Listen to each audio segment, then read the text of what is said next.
இந்த பள்ளி தலைமை ஆசிரியர்கள் மற்றும் ஆசிரியர்களுக்கு மாவட்ட கல்வி அதிகாரிகள் மூலமாக ஒரு அறிவுறுத்தல் வழங்கப்பட்டுள்ளது. அது என்ன அறிவுறுத்தல்னா, உங்க பள்ளிக்கு அருகில இயங்கக்கூடிய பெட்டி கடைகளாக இருக்கலாம், அல்லது பேக்கரியாக இருக்கலாம், அல்லது பழசாறு கடைகளாக இருக்கலாம், அல்லது தேநீர் கடைகளாக இருக்கலாம்.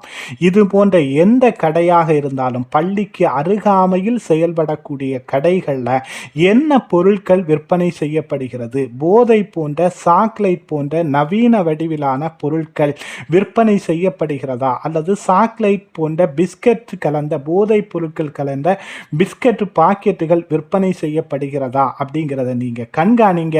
உங்களுக்கு தவறான தகவல், ஏதாவது சந்தேகத்திற்கு இடமான ஏதாவது தகவல் கிடைத்தால் உடனடியாக போதைப் பொருள் தடுப்பு பிரிவுக்கோ அல்லது அருகிலுள்ள காவல் நிலையத்திற்கோ நீங்கள் தகவல் தெரிவிக்க வேண்டும்.